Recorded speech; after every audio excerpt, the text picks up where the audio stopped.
Dear students, आज हम microbiology और प्लांट पैथोलॉजी में बायोसर्फेक्टेंट्स के बारे में स्टडी करेंगे। बायोसर्फेक्टेंट्स एक ब्रॉड टॉपिक है जिसमें उसके कई सारे कैरेक्टर्स इंक्लूड हैं।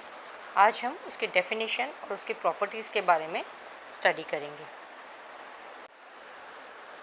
जब हम डेफिनेशन की बात करते हैं तो बायोसर्फेक्टेंट्स क्या है, इसको हम डिफ़ाइन करेंगे कि biosurfactants are surface active compounds जिनको कि produced by various microorganisms and have several unique properties.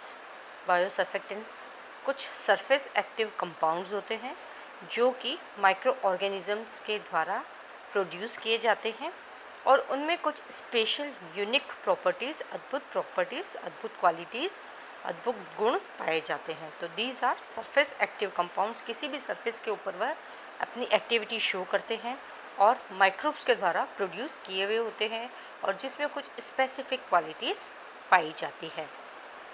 वह जो स्पेसिफिक प्रॉपर्टीज़ होती है, it is mild production conditions, multi functionality, higher biodegradability and lower toxicity. जो इसकी इम्पॉर्टेंट प्रॉपर्टीज़ होती हैं वह है, सबसे पहला है माइल्ड प्रोडक्शन कंडीशंस। इसके लिए जो प्रोडक्शन कंडीशंस चाहिए बहुत कम कंडीशंस पर भी यह अपना कार्य करते हैं। मल्टी फंक्शनैलिटी, एक ही समय में ये एक से ज़्यादा कार्य कर सकते हैं। हायर बायोडिग्रेडेबिलिटी, यह बायोडिग्रेडेबल होते हैं, मतलब यह आसानी से वातावरण में इनका डिग्रेडेशन किया जा सकता है। और लोअर टॉक्सिसिटी, और कम विषैले होते हैं। तो these are the properties of biosurfactants. As compared with the other synthetic surfactants, these compounds are biosynthesized mainly as secondary metabolites and play critical role in the growth और लोकलाइजेशन ऑफ देयर माइक्रोऑर्गेनिजम्स। यह जो products बनते हैं bacteria या micro organisms के द्वारा, यह उनके सेकेंडरी मेटाबोलाइट के रूप में प्राप्त होते हैं और इनका एक पर्टिकुलर रोल होता है, क्रिटिकल रोल होता है in the growth and localization of their micro organism. यह सेकेंडरी मेटाबोलाइट्स उनकी माइक्रोब्स की ग्रोथ के लिए और उनके लोकलाइज रहने के लिए, वह जिस वातावरण में रहते हैं वहाँ पर उनको अपने आप को स्थापित करने के लिए बहुत अधिक इनकी आवश्यकता होती है। सो बायोसर्फेक्टेंट्स सरफेस एक्टिव कंपाउंड्स होते हैं जो कि किसी माइक्रो ऑर्गेनिजम्स के द्वारा प्रोड्यूस किए जाते हैं in the form of their secondary metabolites, और उसमें कई यूनिक प्रॉपर्टीज़ भी पाई जाती है। Again, if we see about the biosurfactants, these can be defined as the surface active biomolecules produced by microorganisms with wide range of applications, जिसे हम पहले देख चुके हैं।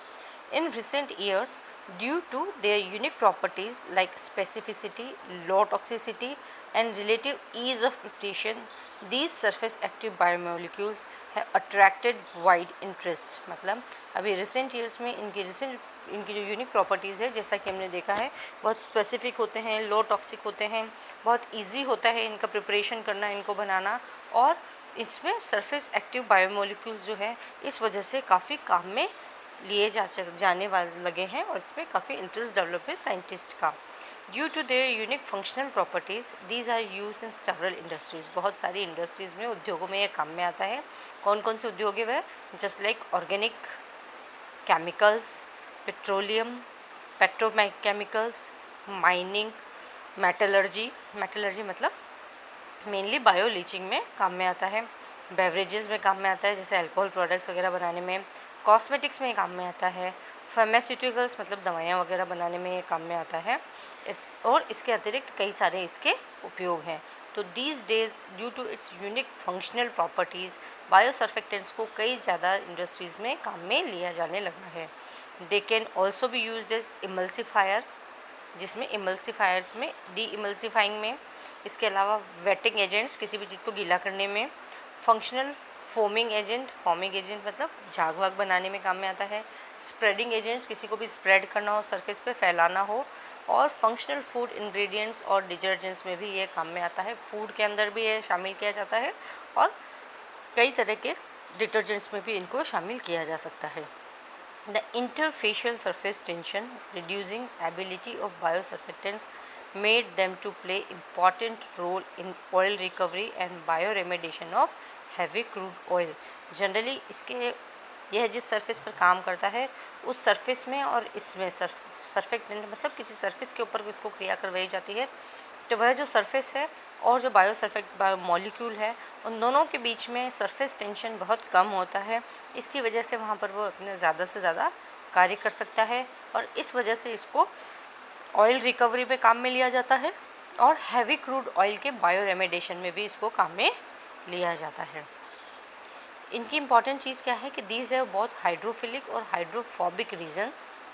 यह ज़्यादा इंटरफेशियल जो टेंशन होती है वह कम क्यों होती है, तनाव कम क्यों होता है, क्योंकि इसके अंदर हाइड्रोफिलिक पानी को अट्रैक्ट करने की और पानी को रिपेल करने की, पानी के साथ जुड़ने की और पानी को दूर करने की, दोनों की प्रॉपर्टी, दोनों ही रीज़न इस बायोसर्फेक्टेंट मॉलिक्यूल जो है इसमें पाए जाते हैं। इस वजह से इनका जो एग्रीगेशन होता है एक फ्लूइड की सरफेस और एक बायोमॉलिक्यूल की सरफेस के बीच में जो इंटरफेस होता है वह इस प्रॉपर्टीज़ के द्वारा बैलेंस कर लिया जाता है और यहाँ पर जो सरफेस टेंशन है, जो पृष्ठीय तनाव है, वह कम हो जाता है।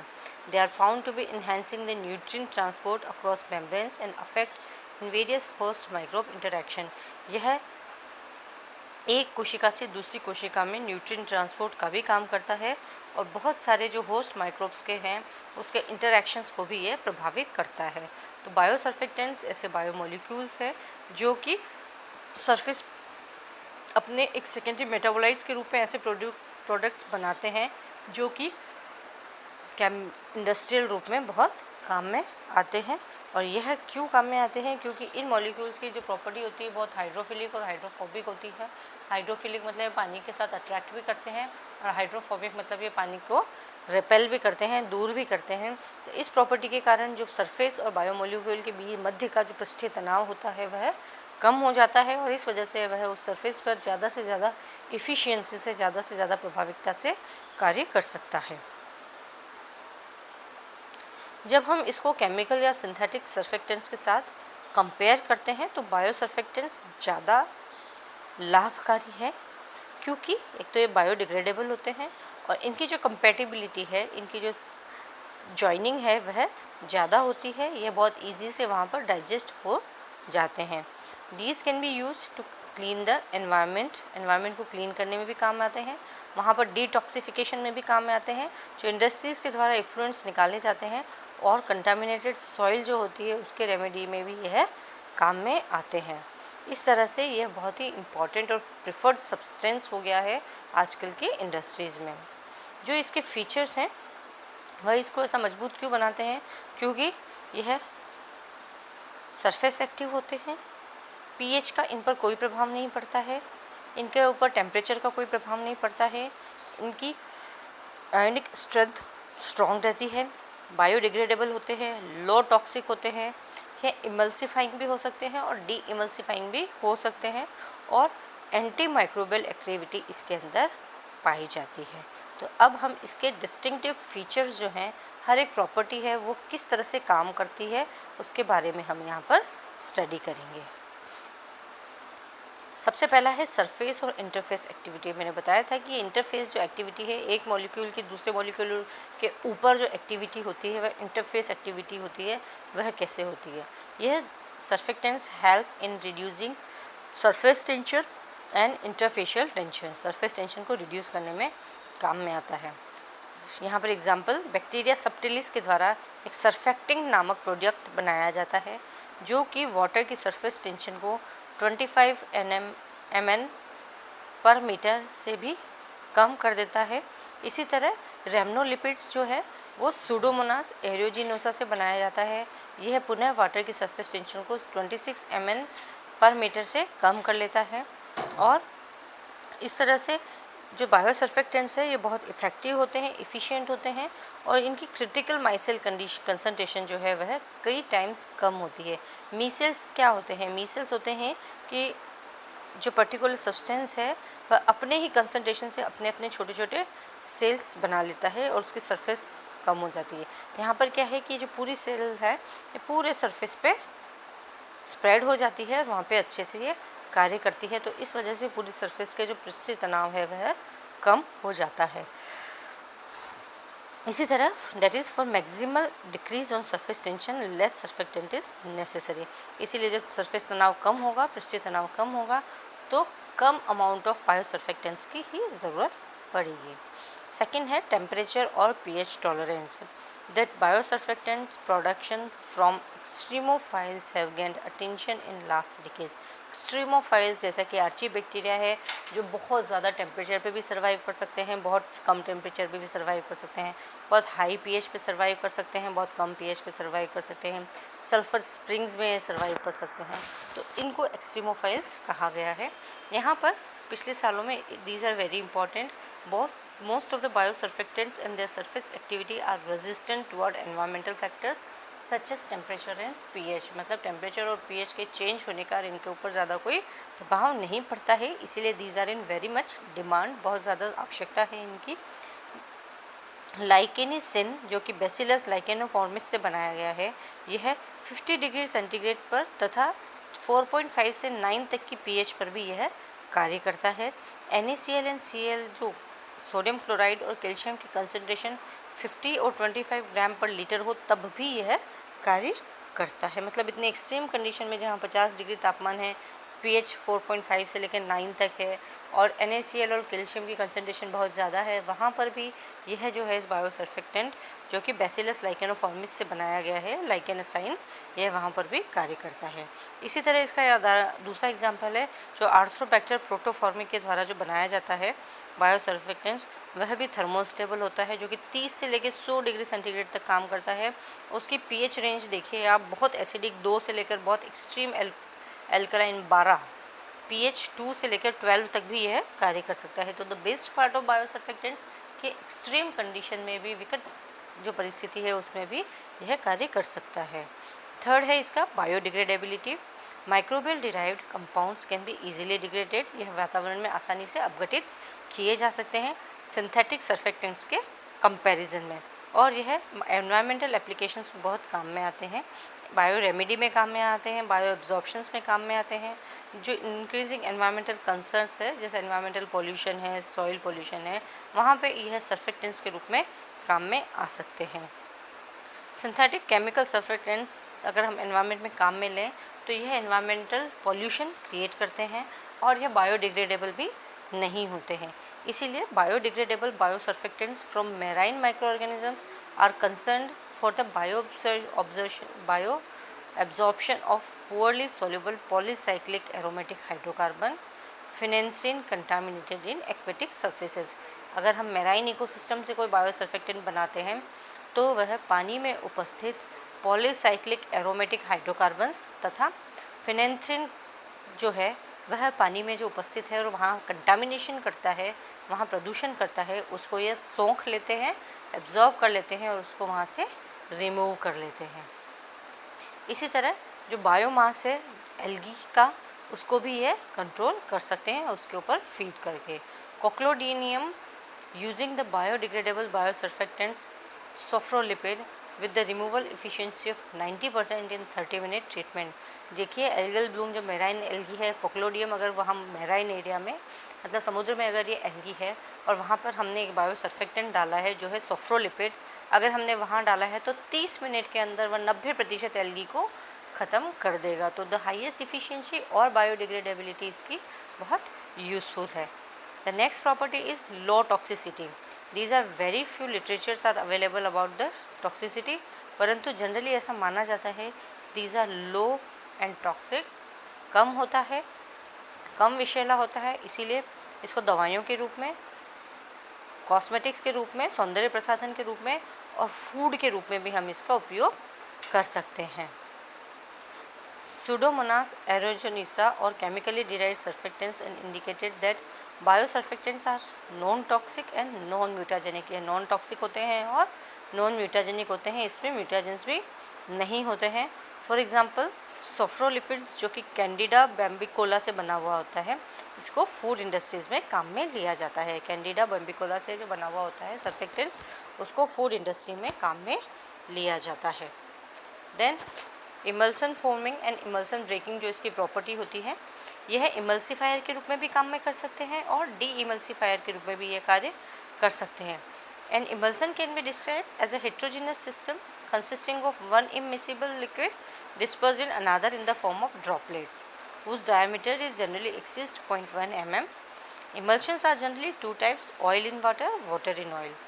ठीक है, they possess a minimal stability which may be stabilized by additive uses biosurfactants and can be maintained as stable emulsion for months to year. Emulsifiers क्या होते हैं? इमल्शन क्या होता है? दो हाइड्रोजनस सिस्टम्स एक साथ जुड़े हुए होते हैं, है ना। दो ऐसे सिस्टम्स एक साथ मिक्स कर दो जो कि मिक्स कभी होंगे ही नहीं। पानी के अंदर तेल डालेंगे तो वह ड्रॉपलेट्स के रूप में आ जाएगा, तेल के अंदर पानी डालेंगे तो वो वहाँ पे ड्रॉपलेट्स के रूप में आ जाएगा। इममिसिबल लिक्विड्स होते हैं, दो इममिसिबल लिक्विड्स हैं जो कि आपस में कभी भी मिक्स नहीं होते हैं। उस जगह में अगर हम बायोसर्फेक्टेंट्स यूज़ करते हैं तो यह उस मिक्सचर को स्टेबलाइज करने में काम में आता है और वह मिक्सचर कुछ महीनों से लेकर सालों तक के लिए स्टेबलाइज हो सकता है। जनरली ये जो ऑयल इन वाटर और वाटर इन ऑयल जो मिक्सचर है ये स्टेबल नहीं रहते हैं और कुछ देर में ये डिग्रेड हो जाते हैं, ख़राब हो जाते हैं। परंतु अगर हम वहाँ पर बायोसर्फेक्टेंट्स भी उसके साथ डाल दें तो यह कुछ महीनों के लिए या सालों के लिए ये सरफेस बने हुए रहते हैं। एक एग्जाम्पल है liposan in a water soluble emulsifier synthesized by Candida lipolytica. Candida lipolytica के द्वारा लाइपोसेन अगर जो बनाया जाता है वह इमल्सिफाई एडिबल ऑयल्स के रूप में काम में होता है by coating droplets of oil thus forming stable emulsion. यह जो ऑयल की ड्रॉपलेट्स है उसके चारों तरफ एक सरफेस बना लेता है और यह वहाँ पर उसको स्टेबल करता है। These liposans were commonly use in cosmetics and food industries. जैसे कई जगह कॉस्मेटिक्स होते हैं उसमें हम पानी मिला के हम उसको यूज़ करते हैं, तो वाटर अलग होता है और कॉस्मेटिक्स का जो ऑयल कंसनट्रेशन है वो अलग होता है। अब how this two will mix, इन दोनों को मिक्स करने के लिए वहाँ पर हम बायोसर्फेक्टेंट्स का यूज़ करते हैं। तो लाइपोसन है जो कि कैंडिडा लाइपोटिका से बनाया जाता है वह इस तरह से काम में आता है।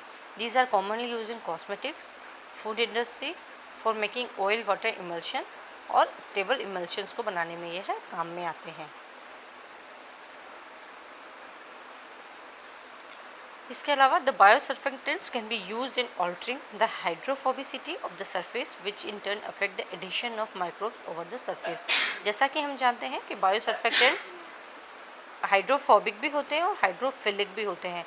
तो जिस सब्सटेंस की हाइड्रोफोबिसिटी हमको चेंज करनी है, मतलब वाटर रिपेलेंस जो है वो पानी को अट्रैक्ट नहीं करता है, पानी को दूर करता है, उस प्रॉपर्टी को बायोसर्फेक्टेंट्स के द्वारा चेंज किया जा सकता है। फॉर एग्जांपल स्ट्रेप्टोकोकस थर्मोफिलस के द्वारा एक सर्फेक्टेंट बनाया गया है वह colonization of other thermophilic strains of streptococcus over the steel which are responsible fouling। Steel को फाउल करने में एक स्ट्रेप्टोकोकस दूसरा एक बैक्टीरिया उसको ख़राब करने में के लिए उत्तरदायी होता है, इसीलिए उस स्ट्रेप्टोकोकस की स्पीशीज़ को रिमूव करने के लिए दूसरे स्ट्रेप्टोकोकस थर्मोफिलस से एक बायोसर्फेक्टेंट बनाया जाता है और उसके ऊपर उसकी लेयर बनाई जाती है। Similarly a biosurfactant from Pseudomonas fluorescens it inhibit the attachment of Listeria monocytogenes over the steel surface। Again Pseudomonas fluorescence से भी एक बायोसर्फेक्टेंट बनाया जाता है जो कि स्टील के ऊपर एक दूसरी जो परत बनती है लिस्ट्रिया मोनोसाइटोजेंस के द्वारा उसको यह रिमूव करती है। तो इस तरह से बायोसर्फेक्टेंट्स सरफेस एक्टिव कंपाउंड्स होते हैं जो कि माइक्रो ऑर्गेनिजम्स बनाते हैं। उनकी यूनिक प्रॉपर्टीज़ होती हैं, बहुत फंक्शनैलिटी होती है, हाई लो टॉक्सिसिटी होती है, बायोडिग्रेडेबल होते हैं और यह इमल्शन और डी इमल्सिफायर और डी इमल्सिफायर दोनों का कार्य करते हैं। So dear students, today we discussed about the biosurfactants definition and properties. आज हमने बायोसर्फेक्टेंट्स की डेफिनेशन और उसकी प्रॉपर्टीज़ के बारे में स्टडी किया। इसी के फर्दर टॉपिक्स हम आगे के लेक्चर में सुनेंगे। Thank you. I hope you understand the topic. Thank you.